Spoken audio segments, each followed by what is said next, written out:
ایک دفعہ رسول اللہ صلی اللہ علیہ وسلم اور حضرت عائشہ بیٹھے ہوئے تھے تو حضرت عائشہ رونے لگی. تو آپ صلی اللہ علیہ وسلم نے پوچھا کہ عائشہ کیوں روتی ہو؟ کہنے لگی کہ جہنم کی یاد سے رو رہی ہوں, مجھے آخرت کا دن یاد آ رہا ہے تو میں رو رہی ہوں. آپ دیکھیے کہ ہم میاں بیوی میں کبھی ایسی کوئی بات ہوئی ہے کہ ہم ایک دوسرے کے سامنے بیٹھ کے آخرت کو سوچ کے رو رہے ہیں؟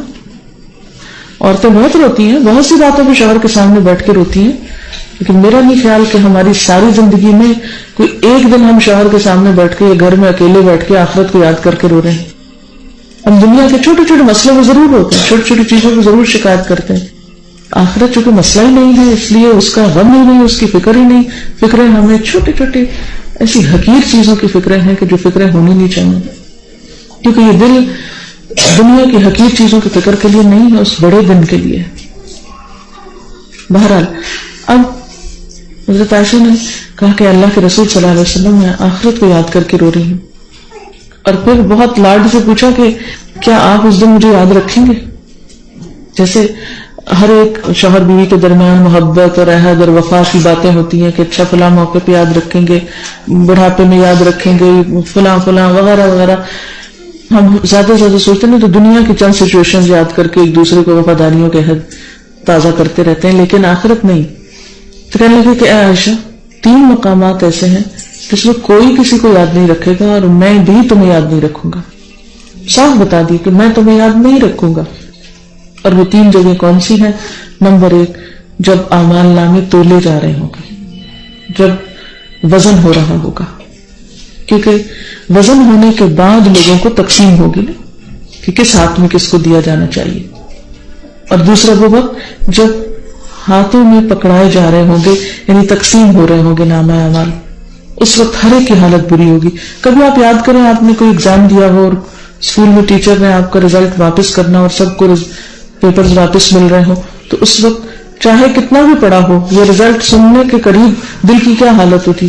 چاہے آپ نے پوری کی پوری محنت کی ہو, 100% آپ نے آنسر صحیح لکھے ہو, لیکن وہ ایک گھبراہٹ جو ہوتی ہے یا ایک خوف جو ہوتا ہے کہ پتہ نہیں اب ہمارے سامنے کیا آتا ہے, ابھی ہمیں کیا ملے گا.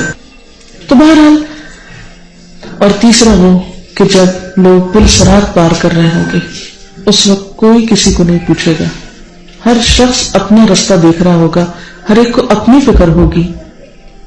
تو یہ دن ہم سب کے سامنے آنے والا ہے اور اس دن کی فکر ہمیں یہاں کرنی ہے. کیوں آپ صلی اللہ علیہ وسلم آخرت کی فکر میں روتے تھے؟ کیوں صحابہ کرام آخرت کی فکر کر کے بعض اوقات دھاڑے مار کے روتے تھے, بچوں کی طرح بلک کے روتے تھے؟ اتنے تو بہادر انسان.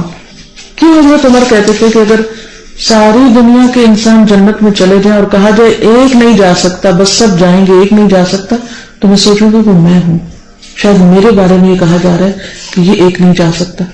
اور ہم کیا سمجھتے ہیں کہ اگر یہ کہا جائے کہ صرف ایک شخص جنت میں جائے گا تو ہم سمجھیں گے وہ ہم ہیں, اور تو کوئی جائے گا یہ جائے گا, ہم تو جائیں گے, کیونکہ ہم ڈیزرو کرتے ہیں کچھ بھی نہ کر کے, کوئی فکر نہ کر کے. یعنی ہم اتنے بے فکر ہیں, دنیا میں اتنے مگن ہیں اور آخرت کے بارے میں اتنے بے فکر ہیں کہ جیسے کوئی پوچھ ہی نہ ہو, شاید کوئی حساب ہی نہ ہو.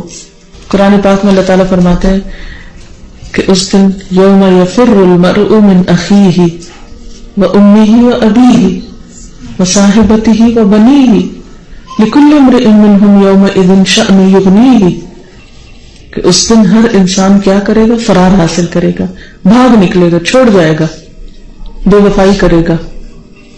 یفر المرء من اخیہ, اپنے بھائی سے, وامہ, اپنی ماں, وابیہ, اپنے ہی باپ سے, وصاحبتہ, اپنی بیوی سے, وبنیہ, اپنے بیٹے سے. ایک ایک رشتہ گن کے بتایا اللہ تعالیٰ نے کہ کوئی بھی رشتہ ایسا نہیں ہوگا کہ جو انسان کو سہارا دے.